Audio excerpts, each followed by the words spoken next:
I just wanted to do a quick read. I have Children of Blood and Bone,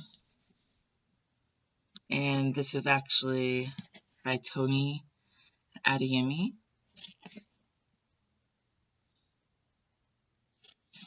Okay, and then also I have Earth Ascending by Jose Arguelles, I guess. I'm sorry if I just butchered your last name. But in any case, I had this drawing this morning on the rainbow, and so I wanted to go ahead and do a random draw from these. Let's start off with some energies. Yeah. Okay, so I don't know. Like, fuzz always appears in my readings when something is materializing right in front of my eyes. Yeah. It just skips. Like, it just, I don't know. That always happens.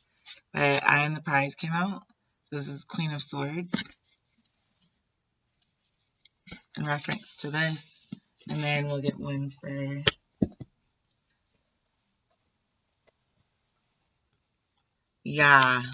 enhance your sixth sense for Earth Ascending. All right. So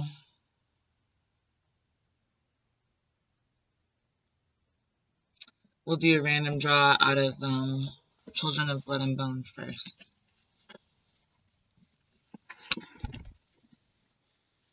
Page 180. It says, Zane snaps Naila's reins and she tears through the jungle at breakneck speed, dodging vines and massive trees. Peering through the underbrush, I spot the bridge in the distance, but a menacing roar behind me reminds me that Inan is right on our tail. I sneak a glance behind me. Thick branches snap against the snow leopardare's massive frame as she rips through the underbrush. She bares her ghastly teeth as she nears, hungry like her master. Amari, Inan yells. Amari tenses and squeezes me tight. Go faster.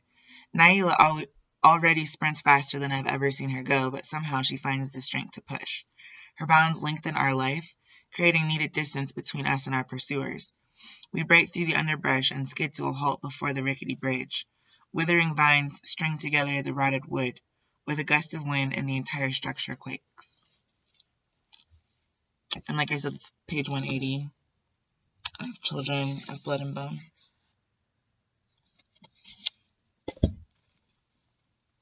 Let me get a different deck. Hold on for a second. Yeah, we'll use the animal deck to see what we can get for Eye on the Prize. Get 2 clarifiers and just kind of get the sense of what's going on. Okay, animal deities came out. And Lizzie. Okay, I'm gonna keep going until something definitively pops. Yeah, the ram. So I don't know why I'm seeing trucks right now, but I am just seeing that there might be a lot of power. The top of the deck is the crocodile. Bottom of the deck is the caribou. Right. So long story short, the Eye and the Prize here has a lot to do with kind of being willing to build. So Ram trucks oftentimes are owned by construction workers or people who are in the business of moving things back and forth.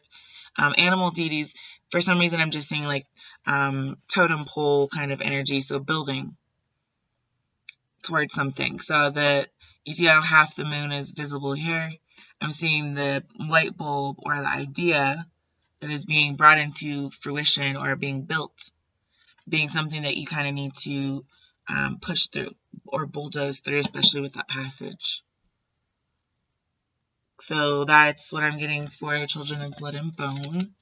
And then for Earth Ascending, I got the Knight of Cups, which is water. And this is Enhance Your Sixth Sense. Obviously, Eye on the Prize is kind of ironic because this is definitely looking like a set of eyes to me. But we'll just randomly flip and see what we get. Okay, this is page 54 and 55.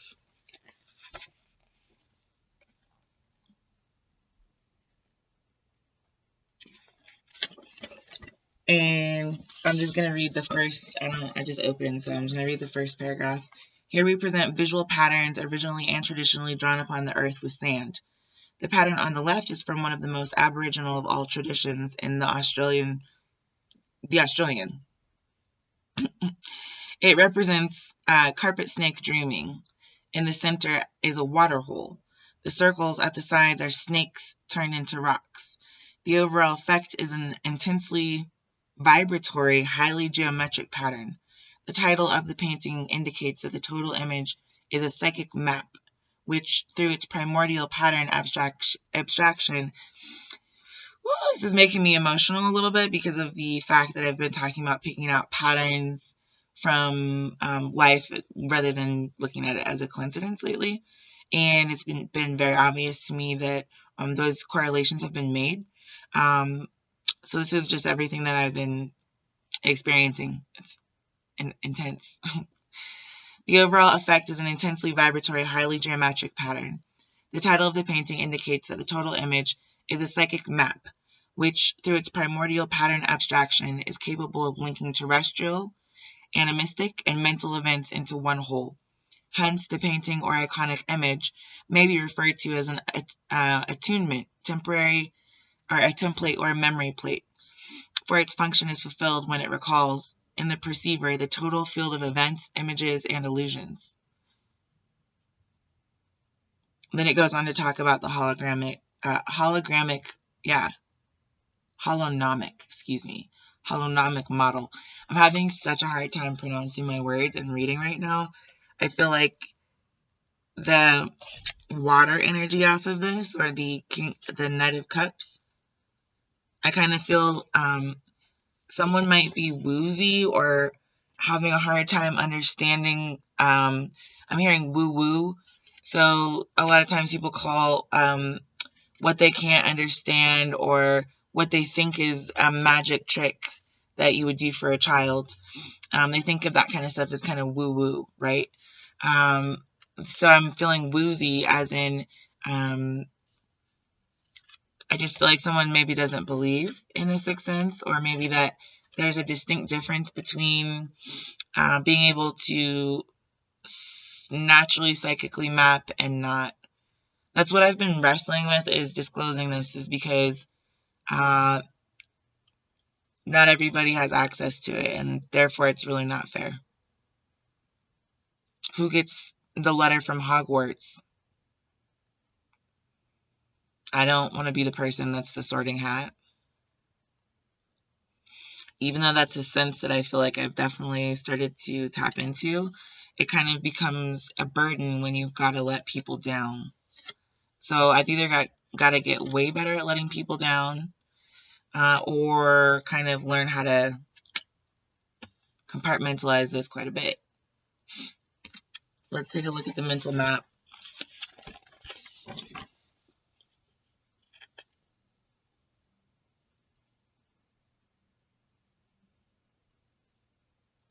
I don't know why, but I just see a circuit board and a piece of fabric that was turned into a dress or clothing from the connection of a whole bunch of beads and threads and leather. It's like mapping out the human body, or the tattoos, I guess, that you would have on your human body on a piece of leather that then represents your mental map. And I'm just seeing like a little owl down here watching the entire thing, kind of recording it for spiritual records, maybe. Later recall. In any case, I'm going to flip again. Interesting. I got the holonomic model of knowledge, which is what I was actually, the last couple words I was tripping over there at the end. I think part of what I'm trying to also say is that, as they were just referring to Australians as being some of the last kind of aboriginal people, I think there's a language that's nonverbal that, once it's triggered, starts to almost affect your verbal faculties. But I think it's the reason why there may be a little bit of quick linkage between thoughts and manifestations is because I'm thinking faster than I'm able to speak. Or almost even, I'm thinking faster than I'm even able to formulate the words. So I guess, you know how you can type at a certain speed, but you talk at a different speed and then you think at a different speed, and it depends on if you're copying something down from another manuscript, and especially if you have to remember the manuscript without ever having seen it before. I think that's the mental mapping that they were talking about. However, this is the holonomic model of knowledge. It's on page 59.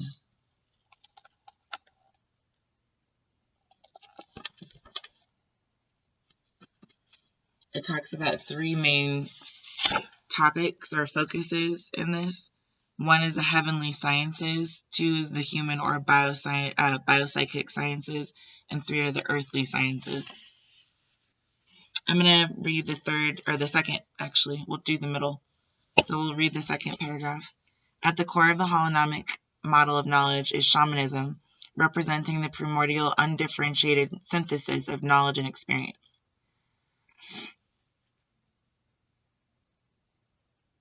I think they call it geomancy and shamanism, like the connection. Anyway, from shamanism arises the mother science as well as the mother of the sciences, geomancy, exactly.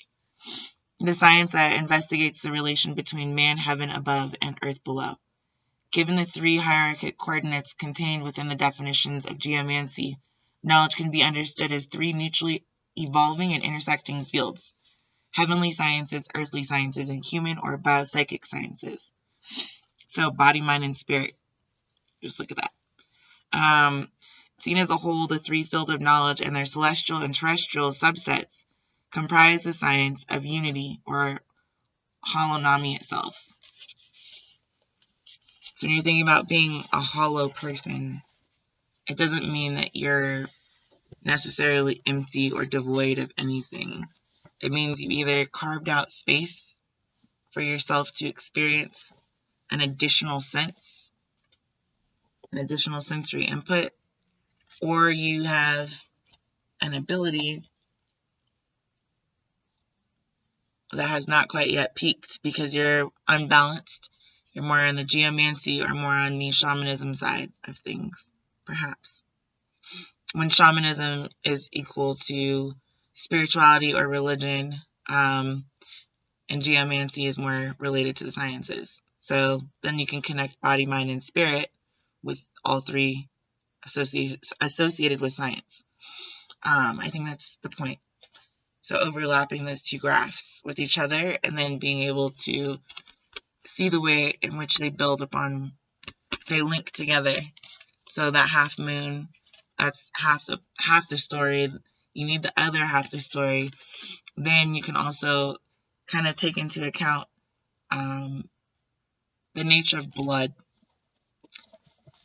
So blood is made up of salt and water primarily because our bodies are primarily made up of water. Saline solution, which is what they use to rehydrate people who are dehydrated, and they put it into a tap line and then into their, like an IV, and then into their arm. Saline solution is salt and water. And in the Bible, it does say, be the salt and the light. They don't literally mean the light as in like the light bulb. Okay, they mean the light as in share your ideas, enhance your senses, use the power that you have on the inside by yourself to build upon what is already known by humanity and anyone else for that matter. Do it selflessly, do it relentlessly, do it with a lot of passion, and do it because it's rewarding. It's very rewarding, and I'm not sure why we don't use this as more impetus for our children to be investing more heavily in the things that actually create space for us to investigate our own blood and bone and our own abilities as they would pertain to life. There are schools out there for children with autism. We should have a lot more of those. We should have a lot more schools for children with Down syndrome. But there's probably something wrong with us. Because if you've ever met somebody with Down syndrome or autism, they're some of the sweetest, nicest, down-to-earth people you'll ever meet. Talk about happy 24/7. You know? So I think that being able to build on our abilities instead of having to suppress them or feel almost nervous the way that that energy is coming through for me. I don't want to be eaten. I don't want to be forced to do anything. I don't want to be used as a pawn for someone else's game. I'm not interested in that. Life has a lot more, rabbit.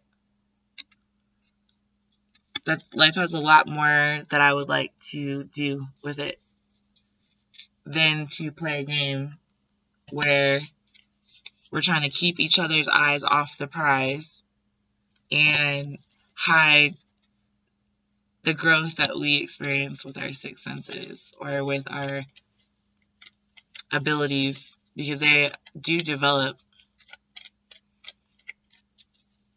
It's like being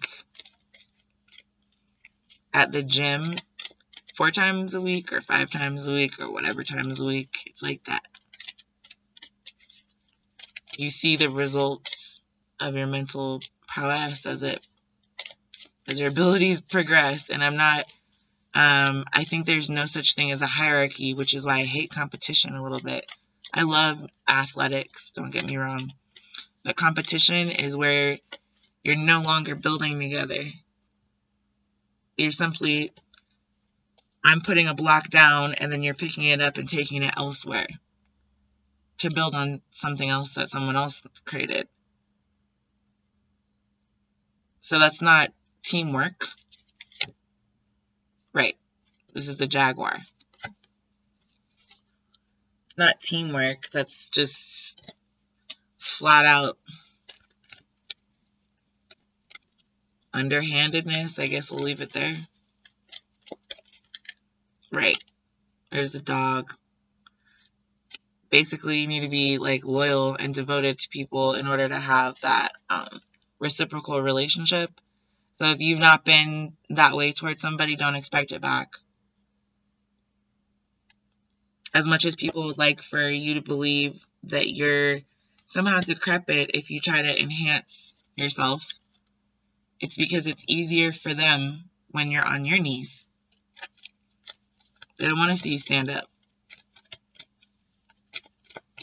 They don't want to see you laugh or be happy or progress unless it's necessary for... This is the seahorse came out. Unless they see that you're powerful or see that you have something that they want, they don't come around. Those are not your friends. Those are not entities that are rooting for your best interest. They're not people that look at you as a prize. Those are people who just want to see what you see so that they don't ever fall behind. They think that's what makes them fall behind. And it's just not. The top of the deck is the butterfly. Bottom of the deck is the crow. I just got a whiff of perfume.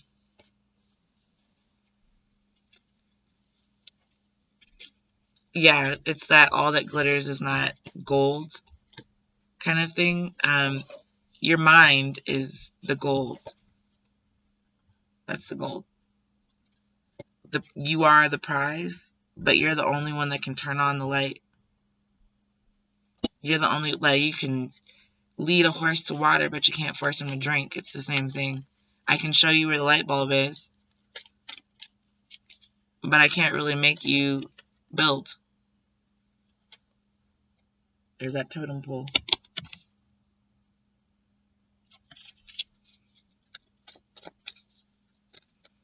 You can't take someone else's building blocks anyway, really. On a spiritual plane, it's just not possible.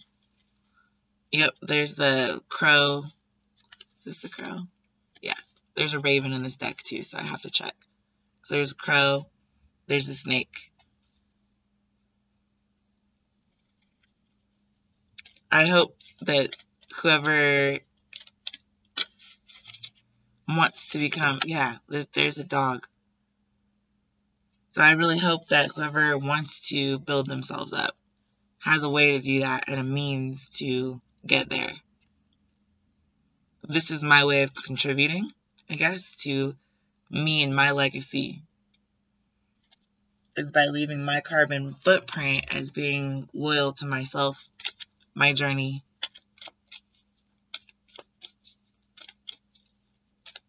And that's why there's the ability to stay focused on things that are not necessarily easy to understand, like holonomic geometry. But it's worth it. So, butterfly came out as soon as I said it's worth it. It's that takeoff. So, let me get one more. This is going to be advice on the way out for this reading. I think I'm going to call this sailing, like the saline solution, sailing through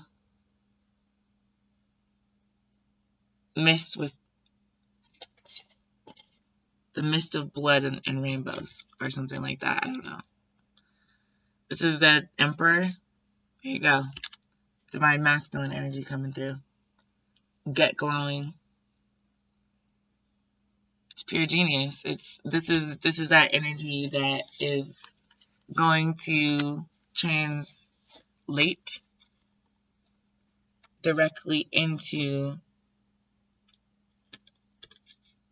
a masterpiece.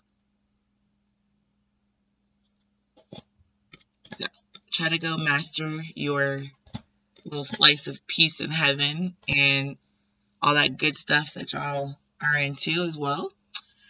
If you enjoyed this, please comment, share, like, subscribe. I don't even know if I'm really going to post this. If I do, then awesome. Anyway, I'll talk to you guys later. Take care. Bye-bye.